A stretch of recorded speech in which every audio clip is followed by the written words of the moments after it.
Erravelli BRS LP భేటీ కానుంది. రేపటి నుంచి తెలంగాణ అసెంబ్లీ ప్రారంభమవుతున్న నేపథ్యంలో బీఆర్ఎస్ ఎల్పీ సమావేశం ప్రాధాన్యాన్ని సంతరించుకుంది.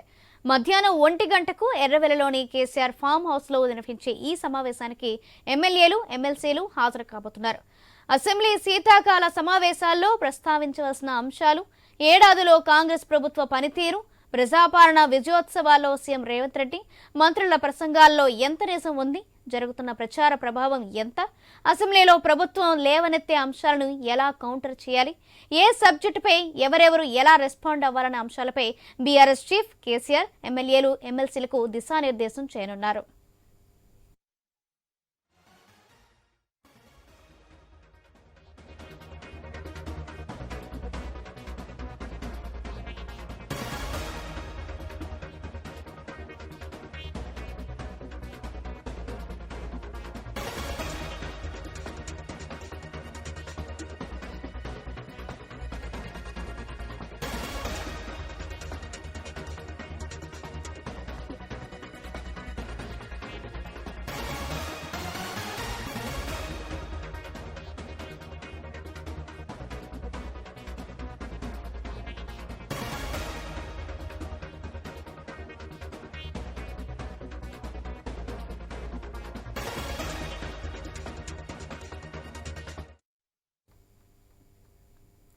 ఎర్రవెల్లిలో బీఆర్ఎస్ ఎల్పీ భేటీ కానుంది. రేపటి నుంచి తెలంగాణ అసెంబ్లీ ప్రారంభమవుతున్న నేపథ్యంలో బీఆర్ఎస్ ఎల్పీ సమావేశం ప్రాధాన్యాన్ని సంతరించుకుంది.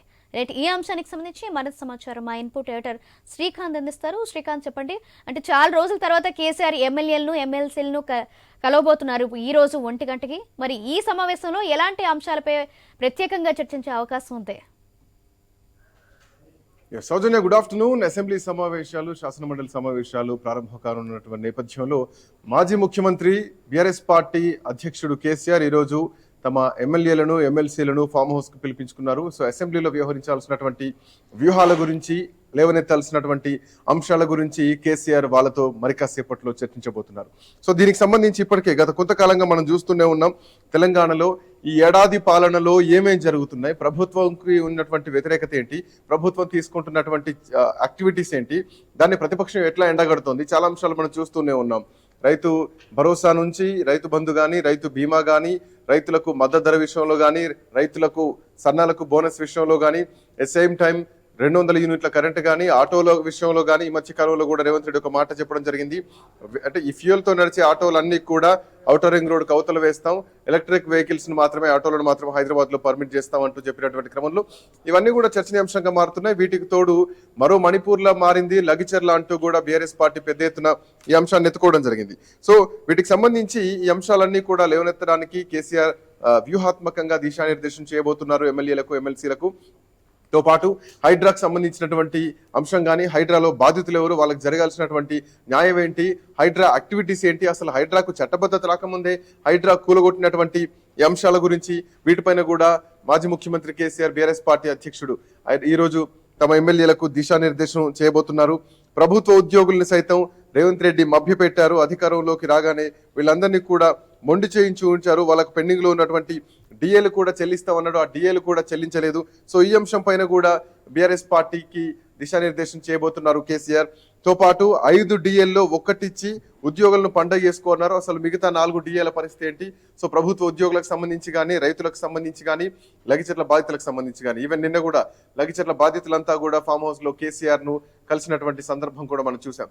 సో ఇట్లా నేపథ్యంలో ఈ అంశాలపైన, వీటితో పాటు తెలంగాణ తల్లి విగ్రహావిష్కరణ చేస్తున్నటువంటి క్రమంలో ఈ 10 ఏళ్ల బీఆర్ఎస్ పాలనను ఇప్పటికే అటు రేవంత్ రెడ్డి సర్కార్ విమర్శిస్తూ తెలంగాణను మొత్తం ఆర్థికంగా భూస్థాపితం అయిపోయింది. తెలంగాణ 7 లక్షల కోట్ల అప్పు చూపించారు. మేము మిగులు బడ్జెట్ తో ఆ రోజు రాష్ట్రాన్ని ఇస్తే, 60,000 కోట్ల మిగులు బడ్జెట్ తో ఇస్తే తెలంగాణను 7 లక్షల కోట్ల అప్పుల్లోకి నెట్టారంటూ కూడా ఒక మాట రేవంత్ రెడ్డి పదే చెప్తున్నారు. సో ఈ సందర్భంగా బీఆర్ఎస్ పార్టీ కూడా ఇప్పటికే కొంత క్లారిటీ ఇచ్చారు. తెలంగాణలో అప్పులు కేవలం 4 లక్షల కోట్లు మాత్రమే, 4 లక్షల పైచిలకు కోట్ల రూపాయలు మాత్రమే. సో అబద్ధాలు చెప్తున్నారు, శ్వేతపత్రం విడుదల చేయాలంటూ కూడా వాళ్ళు డిమాండ్ చేసినటువంటి పరిస్థితి.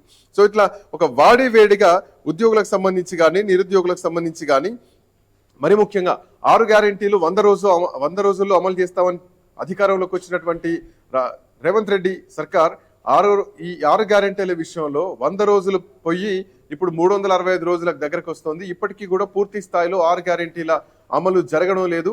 అనుకున్నటువంటి టైంలో అనుకున్న విధంగా జరపలేదు. సో ఖచ్చితంగా ఇది ప్రజల్ని మోసం చేసింది అధికారంలోకి వచ్చి. సో 6 గ్యారెంటీల పేరుతోటి అరచేతిలో వైకుంఠం చూపించారు. ఇది కూడా ఒక ఫెయిల్డ్ స్టేట్మెంటే కాంగ్రెస్ పార్టీది అంటూ కూడా ఎండగట్టేటువంటి ప్రయత్నం చేయాలి అంటూ కూడా కేసీఆర్ దిశానిర్దేశం చేయబోతున్నట్టుగా తెలుస్తోంది. సో హైడ్రా విషయమే కానీ at the same time Musi విషయమే కానీ, మరోవైపు ఇప్పటికే ఫోర్త్ సిటీకి సంబంధించి రేవంత్ రెడ్డి ఒక మాట చెప్పడం జరిగింది.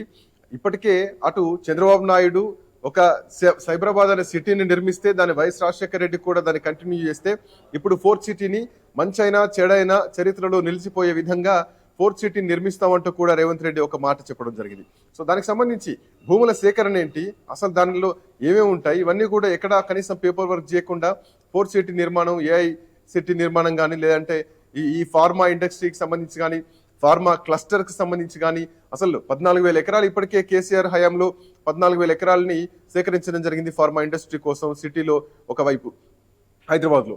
సో ఫార్మా సిటీని కాదని ఫార్మా క్లస్టర్స్ చేస్తాం, ఫార్మా విలేజ్లు చేస్తాం అంటూ ముందుకెళ్ళినటువంటి రేవంత్ రెడ్డి ఫార్మా విలేజ్ ని మొదటి దశలోనే వస్తున్నటువంటి వ్యతిరేకతతోటి ఆయన వెనకడుగు వేయడం జరిగింది. సో ఈ ఫార్మాకు సంబంధించినటువంటి అంశాలపైన, ఫార్మా విలేజ్ల పైన కూడా ఈసారి బీఆర్ఎస్ పార్టీ అసెంబ్లీ వేదికగా ప్రశ్నించడానికి సిద్ధమవుతోంది. సో ఇవన్నీ కూడా ఈరోజు కేసీఆర్ దిశానిర్దేశం చేయబోతున్నారు ఎమ్మెల్యేలందరికీ కూడా. సో నమ్మి ఓట్లేస్తే ఓటర్లను ప్రజల్ని మోసం చేశారు, తులం బంగారం అన్నారు. అట్ ద సేమ్ టైం ఆడపిల్లలకు మహిళలకు స్కూటీలు అన్నారు, మహిళలకు పెన్షన్లు అన్నారు, 1 ఎకరా ఉన్న వాళ్ళకు ఏడాదికి 15,000 రూపాయలు అన్నారు.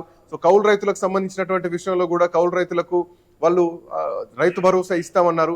ఏ లెక్కన కౌలు రైతులకు రైతు భరోసా ఇస్తారు? కౌలు రైతులకు రైతు భరోసా ఇవ్వాలంటే చాలా టెక్నికల్ అంశాలు ముడిపడి ఉంటాయి. అసలు భూమి ఓనర్ ఒప్పుకుంటాడా? ఒప్పుకుంటే కౌలు రైతులు మళ్ళీ ఒక లీగలైజేషన్ ప్రాసెస్ ప్రాబ్లంలోకి వెళ్ళిపోవాల్సి వస్తూ ఉంటుంది. సో ఇట్లా నేపథ్యంలో వీటికి సంబంధించినటువంటి చాలా క్లారిటీలు ఈ సంవత్సర కాలంలో రావాల్సినటువంటి అవసరం ఉంది. సో వీటిపైన కూడా ఈసారి బీఆర్ఎస్ పార్టీ అడగడానికి సిద్ధమవుతున్నట్టుగా తెలుస్తుంది. గతానికి ఇప్పటికీ చాలా తేడా ఉంది. అంటే గత అసెంబ్లీ సెషన్స్ లో ఇంకా ప్రభుత్వం ఏర్పడ్డ కొత్త కాబట్టి ఎక్కడా కూడా అంటే విమర్శించడానికి తావు లేకుండే ప్రతిపక్షానికి. బట్ ఈసారి సంవత్సర కాలం అయింది కాబట్టి విమర్శించడానికి చాలా అంశాలు ఉన్నాయి. మరి ముఖ్యంగా కాంగ్రెస్ పార్టీని మొదటి నుంచి వెంటాడుతున్నటువంటి అంశం 6 గ్యారెంటీలు. సో ఈ 6 గ్యారెంటీలే ప్రధానమైనటువంటి అస్త్రంగా ఈసారి ప్రశ్నించడానికి బీఆర్ఎస్ పార్టీ ఎమ్మెల్యేలు సిద్ధమవుతున్నారు. దాంట్లో భాగంగానే కేసీఆర్ ఈ రోజు తమ ఎమ్మెల్యేలకు ఎమ్మెల్సీలకు దిశానిర్దేశం చేయబోతున్నారు. సో ప్రభుత్వాన్ని ప్రజాక్షేత్రంలో ఇప్పటికే ఎండగడుతూ ముందుకెళ్తున్నటువంటి ప్రతిపక్షానికి ఈసారి అసెంబ్లీలో కూడా ఖచ్చితంగా వాళ్ళు చేసినటువంటి ప్రభుత్వ కార్యకలాపాలపైన వస్తున్నటువంటి వ్యతిరేకత బీఆర్ఎస్ పార్టీని మరి ముఖ్యంగా చాలా రోజుల నుంచి నిందిస్తున్నటువంటి సందర్భాన్ని మనం చూస్తూనే ఉన్నాం. హరీష్ రావు, కేటీఆర్ ఇద్దరు కూడా వాళ్ళు రోడ్ల మీద పడి ప్రభుత్వాన్ని విమర్శించేటువంటి ప్రయత్నం చేస్తున్నారు, బురద జల్లేటువంటి ప్రయత్నం చేస్తున్నారని. సో ఇట్లాంటి అంశాలకు కూడా ఈరోజు అసెంబ్లీ సాక్షిగా వాడివేడిగా రేవంత్ రెడ్డి వర్సెస్ కేటీఆర్, రేవంత్ రెడ్డి వర్సెస్ హరీష్ రావుగా మారిపోయేటువంటి అవకాశం అయితే ఖచ్చితంగా కనిపిస్తుంది. మరోవైపు 7 లక్షల కోట్ల అప్పులు చేసింది బీఆర్ఎస్ పార్టీ, రాష్ట్రాన్ని ఆర్థిక విధ్వంసం చేసిందంటూ కూడా ఇప్పటికే భట్టి విక్రమార్క చాలా సందర్భాల్లో చెప్తున్నారు. ఒకవేళ ఆ అంశం పైన కూడా ఇప్పటికే 60,000 కోట్ల రూపాయల మిత్తిలు కూడా కడుతున్నాం కేసీఆర్ చేసినటువంటి అప్పులకు అంటున్నారు. సో వీటికి సంబంధించినటువంటి పూర్తి ఆధారాలను టీఆర్ఎస్ పార్టీ ఏం అభివృద్ధి చేసింది, ఎక్కడ ఎంత తప్పు అయింది, ఇవి కూడా బీఆర్ఎస్ పార్టీ నాయకులు అసెంబ్లీ సమావేశాల సాక్షిగా చెప్పాల్సినటువంటి అవసరం ఉంటుంది. మరి ముఖ్యంగా రేవంత్ రెడ్డి చాలా సందర్భాల్లో చెప్తున్నారు అసెంబ్లీకి వచ్చి మీకు ఇవ్వండి అని. సో ఈసారి మూసీ ప్రక్షాళనకు సంబంధించి అసెంబ్లీలో మరి సలహాలు సూచనలు తీసుకుంటారా? బీఆర్ఎస్ పార్టీ చెప్తున్నటువంటి ఆ సలహాల్ని అధికార కాంగ్రెస్ పార్టీ తీసుకుంటుందా? హైడ్రా విషయంలో బీఆర్ఎస్ పార్టీ సూచనలు ఏమైనా ఇస్తుందా?